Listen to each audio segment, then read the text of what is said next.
Olá, voltamos com a notícia de frente, são 6 horas e 39 minutos e a gente vai continuar falando aqui de algumas polêmicas nos bastidores políticos. Mostramos agora há pouquinho o descontentamento aí do presidente da Câmara, agora a gente vai lá para a Assembleia Legislativa, porque ontem a bruxa estava solta, hein? Teve bate-boca também lá na L, entre os deputados Wilson Santos e Ulisses Moraes. Só para que vocês possam entender, vamos mostrar para você um vídeo que mostra muito bem essa questão aí entre os dois parlamentares.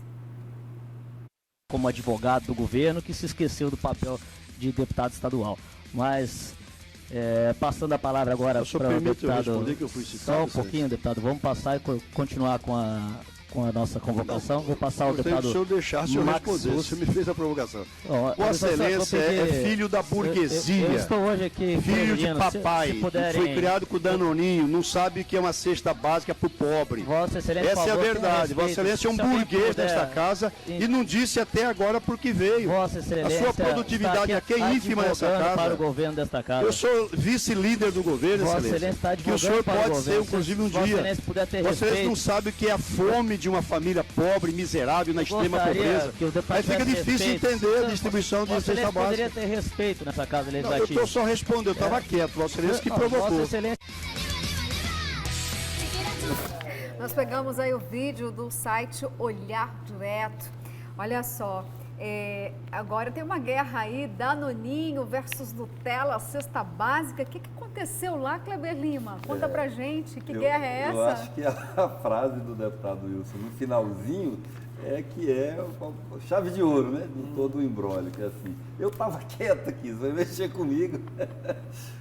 A secretária de Assistência Social, a Rosa Maria, foi ontem lá, né? Numa audiência, dar explicações sobre o programa Ser Família, que é um programa pelo qual o governo distribui cestas básicas e tal. E o Ulisses é um estilo que ele adotou já de ser muito provocador, né?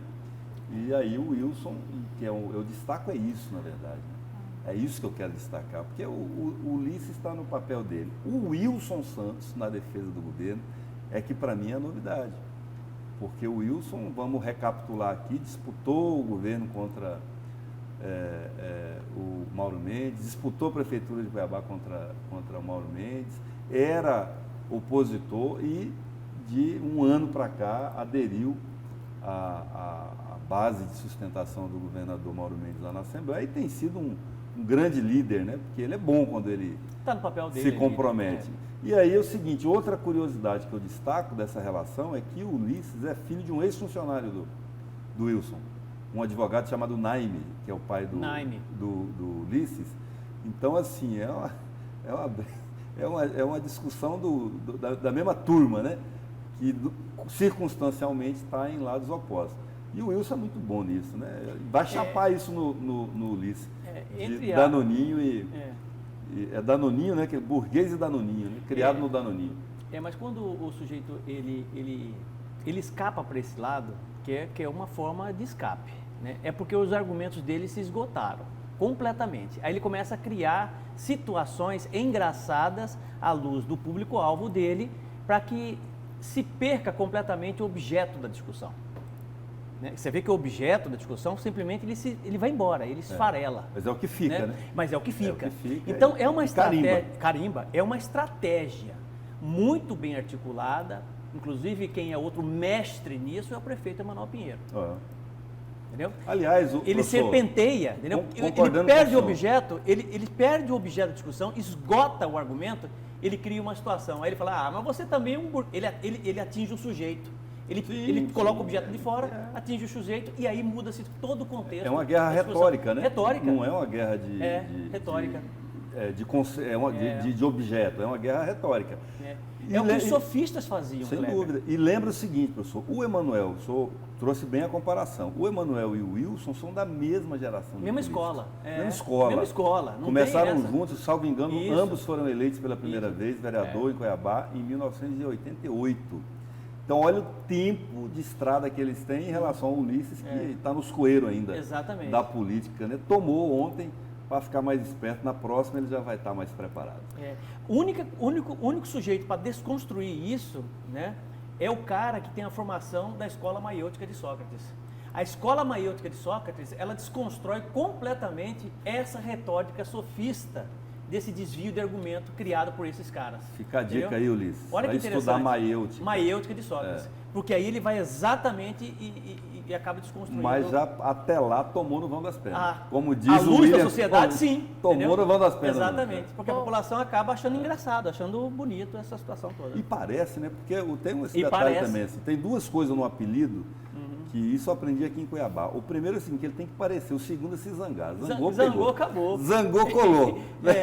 Exatamente. É isso aí. Bom, se Ulisses precisa estudar, vou perguntar para vocês. E o prefeito Emanuel Pinheiro e o governador Mauro Mendes precisam estudar o quê? Tem solução para essa guerra, porque a coisa inflamou ainda mais, viu? Quando a gente imagina que não tem como piorar a situação entre esses dois gestores, a gente dá com os burros na água. Esse aqui é o bloco do MMA mesmo, né? Pelo jeito, né? É só briga para todo lado. É que o prefeito ontem fez uma denúncia do delegado Eduardo Botelho à Corregedoria da Polícia Judiciária Civil de Mato Grosso em relação à investigação da Decor sobre os medicamentos, superfaturamento, sobre a licitação feita, né? Ou seja, a dispensa de licitação que originou aí uma compra com supostamente sendo superfaturada, e tem dados importantes até mesmo do Ministério da Saúde. E aí o governador Mauro Mendes já rebateu o fato do prefeito ter feito essa denúncia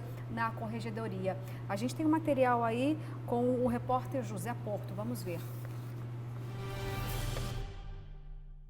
Bom dia a vocês da bancada e quem nos honra com a audiência em casa aqui na Notícia de Frente.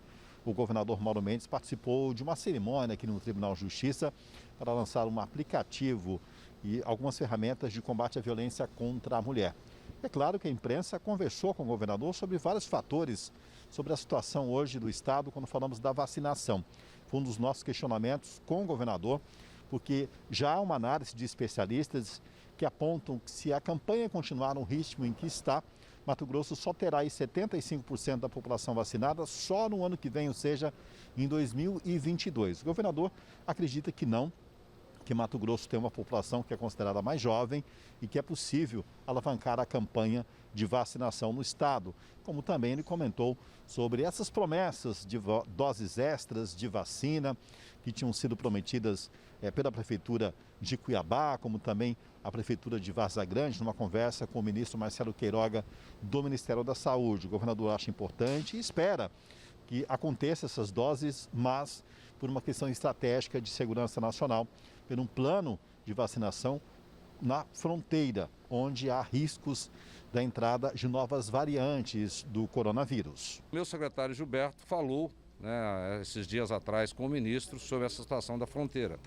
E ele ouviu textualmente do ministro que ele está encaminhando, de forma técnica dentro do Ministério esse pedido para que possa ser considerada essa possibilidade nos estados, não é Mato Grosso apenas, em todos os estados que fazem fronteira com países aqui na América Latina, haja um reforço de vacinação para que isso sirva como uma blindagem para possíveis entradas de novas cepas no nosso país. Mas ele também disse claramente que só se efetivaria após uma aprovação na Câmara Técnica a nível federal, que é a comissão intergestora que existe a nível do governo federal. Seria importante para Mato Grosso, governador? Você vem cobrando isso também via... Claro, é importante para o Estado. Eu falei com o general Ramos há poucos dias, ele também falou dessa possibilidade, tenho falado com os nossos senadores e todos eles defendem isso, porque a vacinação já está provado em todo o mundo que é o único caminho seguro e mais eficiente para que nós possamos vencer essa pandemia. Um outro questionamento com o governador, é claro que ele se posicionou, é que nesta terça-feira o prefeito da capital, Emanuel Pinheiro, do MDB, acionou a Corregedoria da Polícia Civil contra o delegado titular da Decor, a Delegacia de Combate à Corrupção em Mato Grosso, alegando que o delegado ou essa delegacia faz uso político dos seus trabalhos, uso político da própria polícia, como uma espécie de perseguição à gestão dele e que isso seria por recomendação do próprio governador Mauro Mendes. Naquela situação toda de um acirramento político, uma rixa política entre o prefeito da capital e o governador do estado. Mauro Mendes rechaça esse posicionamento de Emanuel Pinheiro e coloca para ele que, na realidade, quem acaba fazendo essa fiscalização é justamente os órgãos da segurança pública e da própria Justiça, além do Ministério Público, e que quem deve explicações sobre isso é o próprio prefeito e que ele apoia integralmente as ações da polícia.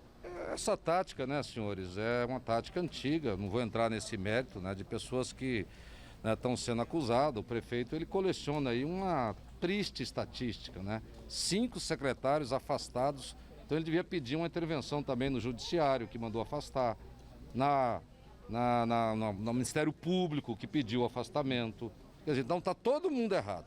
Polícia está errado, Ministério Público está errado, Judiciário está errado, Ministério Público errado, e só o paletó que está certo. Paulo Mendes ainda evitou falar sobre política, mas avisou que não está de saída do DEM, do Democratas, e que também não vê aí uma possibilidade, digamos, de compactuar diretamente com o PSL, o partido que agora faz parte da base de sustentação do próprio governador aqui em Mato Grosso. Com as imagens do Benedito Costa, José Porto para a Notícia de Frente. Obrigada, Porto. Olha, senhores, uma situação aí complicada. Nesse momento eu faço uma pergunta para vocês. Aquilo que é certo fica errado? O executivo não pode mais ser investigado, que tem uma imensa teoria da conspiração?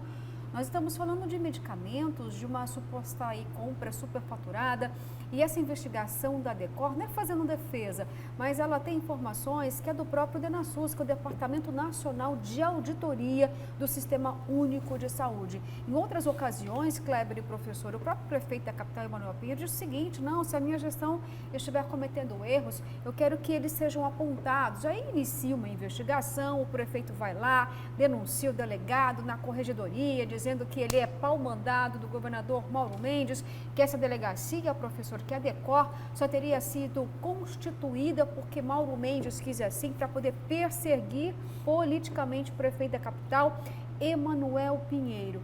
E aí? Bom, nós temos aí manifestações, né, Kleber, do próprio delegado, que não quis falar muito a respeito, não, do sindicato que representa a categoria, e outras manifestações também. O que a gente pode entender desse desdobramento todo? Foi uma denúncia pesada por parte do prefeito Emanuel Pinheiro, né? Mas assim, ele está com meio traços de princípios de esquizofrenia. Vou te explicar por quê. Essa mania de perseguição, né? Ah, está me perseguindo. Toda vez que você tem, por exemplo, um momento de fiscalização do Executivo, seja por meio da Câmara de Vereadores de Cuiabá ou de outra forma, pela Justiça que seja, né? Nesse caso específico da Decor, ele imediatamente reage, ele não pode ser tocado, né? Ele não pode ser levantado alguns questionamentos do prefeito, que ele já se sente todo arrepiado. E não deve ser assim. Eu penso da seguinte forma, né? O sujeito, quando se coloca como gestor público, ele está sujeito realmente a investigações permanentes, e deve ser assim. Até porque todas as vezes que você não tem transparência nas ações de governo, automaticamente você vai querer gerar dúvidas, né? E é exatamente isso que está acontecendo. E vez ou outra ele tem que ser investigado. Eu não vejo problema nenhum nesse sentido. O problema dele com relação à Decor é que ele alega que todas as vezes que ele dá uma notícia boa para a cidade, no caso de doses extras, imediatamente no dia seguinte ele é tolhido de certa forma, seja pela Justiça, seja pela Câmara de Vereadores, tá? Com alguma coisa ligada à investigação. Mas eu não vejo problema nenhum nesse sentido, uma vez que você tendo uma administração íntegra e honesta, qual o problema da investigação? Entendeu? Não vejo problema nenhum nisso. Mas ele alega perseguição, e aí que a coisa aperta, né? E aí, Kleber, qual o seu posicionamento em relação a isso? Eu só vou lembrar aqui que a Decor, ela foi instituída, foi até um apelo do ex-ministro Sérgio Moro para tentar fazer com que todos os estados tivessem um órgão mais efetivo no combate à corrupção. E aí o prefeito vem e disse que a Decor é um puxadinho lá do Palácio Paiaguás. Antes da Decor já havia a Delegacia Fazendária, que era a delegacia especializada em investigar crimes contra a administração pública, né? A Decor muda de nome, não chega a ser uma novidade, muda de nome para crimes contra a corrupção, etc. Segundo, há que se levar em conta que a Polícia Judiciária Civil é um órgão do Executivo, do Poder Executivo. Terceiro, que Entretanto, não é a delegacia que condena, ela investiga e depois encaminha para o Ministério Público, que é quem denuncia ou não os investigados ao judiciário, e terceiro é o judiciário quem decide se aquelas investigações estão corretas, se as provas são válidas e se o investigado é culpado ou inocente. Então tem um longo caminho entre a investigação e o julgamento, né? Preciso deixar isso claro, porque no Brasil, acho que é no mundo isso, mas especialmente no Brasil, tem-se essa mania de se a pessoa é investigada ou denunciada, ela virou sinônimo de culpada, né? Na política, principalmente, não é bem assim que a coisa funciona. Segundo aspecto que eu quero levantar, meus amigos, é que o Emanuel Pinheiro politiza as investigações. O papel dele é uma estratégia política que ele utiliza, não é o primeiro a fazer isso. O ex-presidente Lula tinha uma estratégia assim, que era de não era comigo, não participei, não sei, nunca vi. Dá certo? Dá. Pro Lula deu certo durante muito tempo, né? Depois deixou de dar no outro momento e agora parece que vai voltar a dar, porque ele tem sido absolvido também, né? Dos processos que não são assim tão bem feitos. Porém, acho que na medida em que o governador, o que ele acusa, o prefeito? Olha, estão fazendo utilização política de uma delegacia contra mim, perseguição, como o senhor bem disse, professor. Aí quem vem responder é o governador, a meu juiz, ele está legitimando a acusação. O papel do governador falou, olha, ele entrou na corregedoria, a corregedoria que vai... Eu não tenho nada a ver com isso. Investigar, não tem nada com... Não sou eu que sou investigado, eu não sou polícia, o prefeito tem que se ver lá. Então, né? Eu quero destacar aqui, nesse sentido, uma nota que saiu do Sindicato dos Delegados ontem, que eu posso resumir aqui, assinada por uma delegada também. Ela diz basicamente o seguinte: o SINDEP, que é o Sindicato dos Delegados e Policiais Civis, afirma que os profissionais delegados de polícia do Estado de Mato Grosso realizam um trabalho sério pautado no senso de justiça e probidade. Assim, acreditamos que a denúncia protocolada junto à Corregedoria há de esclarecer os fatos e certamente comprovar que o delegado citado, que é um homônimo do ex-presidente da Assembleia, né, é Eduardo Botelho. Olha só. Tem gente que confunde. Um é deputado, o outro é delegado. E até onde eu sei, não são parentes. Assim como toda a equipe da DECOR atua em investigações sensíveis e complexas, sempre em busca da verdade real e em consonância com o preceito legal. Nesse sentido, refutamos as alegações de suposta influência ou ingerência política sobre a conduta dos profissionais da Polícia Judiciária Civil do Estado de Mato Grosso. Cuiabá, Mato Grosso, 22 de junho de 2021, assina a delegada Maria Alice Barros Martins Amorim, presidente do SINDEP. Agora, a população quer uma resposta, viu, diante dessa investigação, professor e Kleber. É porque essa compra aí com dispensa de licitação envolveu, inclusive, medicamentos que nada tinham com a Covid-19. Era para o coração os medicamentos adquiridos, Kleber, não era apenas o kit Covid, porque a dispensa de licitação seriam prazitromicina, ivermectina, todos aqueles medicamentos, viu, professor, que compõem esse kit, lá não tinha remédio até para o coração, em quantidades absurdas, queriam vencer, ou seja, teremos mais medicamentos vencidos lá no centro de distribuição de Cuiabá, Kleber. Tem essa resposta aí, a sociedade quer saber, porque afinal de contas, quando os pacientes vão lá no Sistema Único de Saúde, no postinho, na UPA, não tem o medicamento que precisa. E aí vem uma compra dessa completamente desnecessária e com valores, lá em cima, viu? Então é uma investigação importante, que se investigue, se tiver erros, serão apontados, se não tiver erros, tudo bem. Exatamente, não vejo problema nenhum nisso, né? Vamos agora à sua participação importante, né? Eu sei que você está esperando, você quer que a gente mostre aquilo que você está pensando, então a gente vai fazer isso agora. Olha só, Cuiabá é uma cidade política, vive de política, a corrupção é aceita descaradamente. Corruptos têm grande chance de serem eleitos, ainda bem que as outras cidades do nosso estado pensam diferente. Bom dia, esse prefeito está igual ao Itzel do Rio de Janeiro, o mundo está contra ele, é o Mauro lá de Várzea Grande. Por favor, sobre a sinalização horizontal nas ruas e avenidas de Cuiabá, realmente parecem que usam tinta guache. Não se vê nenhuma equipe de manutenção fazendo esse serviço, só pintura de meio fio. As faixas de pedestres sumiram, Faça uma reportagem a respeito. Obrigada, é o Pereira, lá da Morada do Ouro.